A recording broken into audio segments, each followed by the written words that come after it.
Arte rupestre é o nome que se dá às mais antigas representações pictóricas conhecidas, gravadas nas rochas das paredes de abrigos e cavernas no período paleolítico.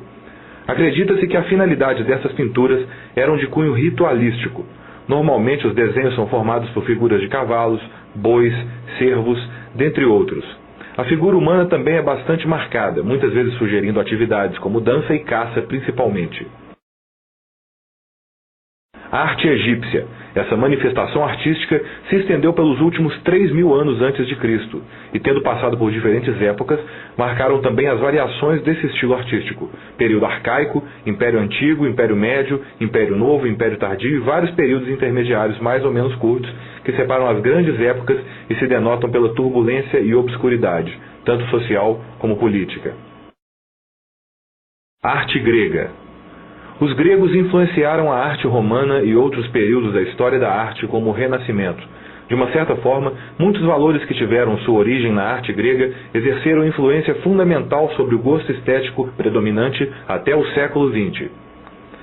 A mitologia grega, suas conquistas filosóficas e científicas, sua simplicidade expressiva foram legados importantíssimos para as épocas posteriores. Uma característica da arte grega é que ela foi a primeira expressão artística que valorizou o homem e suas possibilidades. O uso de desenhos e linhas, a proporcionalidade, o equilíbrio e a expressividade atingida foram conquistas surpreendentes. Arte bizantina. O termo arte bizantina refere-se à expressão artística de caráter religioso dos primórdios do cristianismo. O mosaico é a expressão máxima da arte bizantina, e não se destinando somente a decorar as paredes e abóbadas, serve também de fonte de instrução e guia espiritual aos fiéis, mostrando-lhes cenas da vida de Cristo, dos profetas e dos vários imperadores. Renascimento. O Renascimento está associado ao interesse crescente entre os europeus pelos textos clássicos em latim e em grego, dos períodos anteriores ao triunfo do cristianismo na cultura europeia. No século XVI, encontramos paralelamente ao interesse pela civilização clássica um menosprezo pela Idade Média, associada a expressões como barbarismo, ignorância, escuridão, gótico ou sombrio, e por isso o nome Renascimento. A vida cultural deixou de ser controlada pela Igreja Católica e foi influenciada por estudiosos da antiguidade greco-romana, chamados de humanistas. Barroco.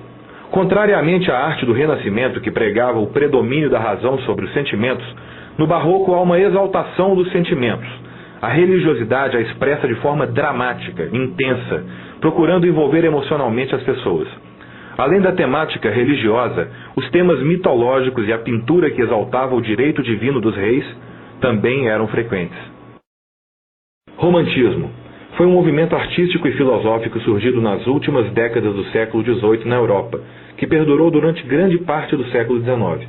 Caracterizou-se como uma visão de mundo contrária ao racionalismo, que marcou o período neoclássico e buscou um nacionalismo que aparentemente se perdera. Inicialmente apenas uma atitude, um estado de espírito, o romantismo toma mais tarde a forma de um movimento, e o espírito romântico passa a designar toda uma visão de mundo centrada no indivíduo. Os autores românticos voltaram-se cada vez mais para si mesmos, retratando o drama humano, amores trágicos, ideais utópicos. Impressionismo. Os impressionistas decidiram pesquisar a produção pictórica não mais interessados em temáticas nobres ou no retrato fiel da realidade, mas em ver o quadro como obra em si mesma.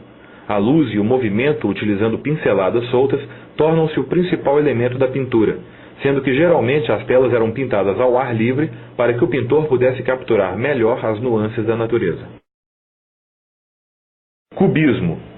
O cubismo tratava as formas da natureza por meio de figuras geométricas, representando todas as partes de um objeto em um mesmo plano. A representação do mundo passava a não ter nenhum compromisso com a aparência real das coisas. Bauhaus. Uma escola de arte e arquitetura que existiu durante o período de 1919 a 1933 na Alemanha. A Bauhaus foi uma das maiores e mais originais expressões do que é chamado modernismo na arquitetura, sendo uma das primeiras escolas de design do mundo. Um dos objetivos principais da Bauhaus era unir artes, artesanato e tecnologia. A máquina era valorizada, e a produção industrial e o desenho de produtos tinham um lugar de destaque. Não se ensinava nada de história na Bauhaus, porque se acreditava que tudo deveria ser criado por princípios racionais, ao invés de ser criado por padrões herdados do passado.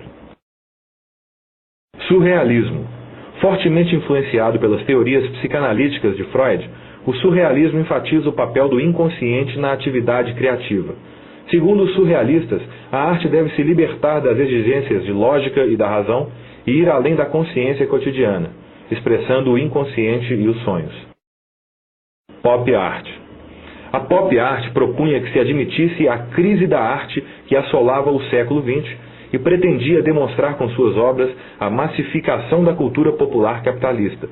Procurava a estética das massas, tentando achar a definição do que seria a cultura pop, aproximando-se do que costuma chamar-se de kitsch. Disse que a pop art é o marco de passagem da modernidade para a pós-modernidade na cultura ocidental.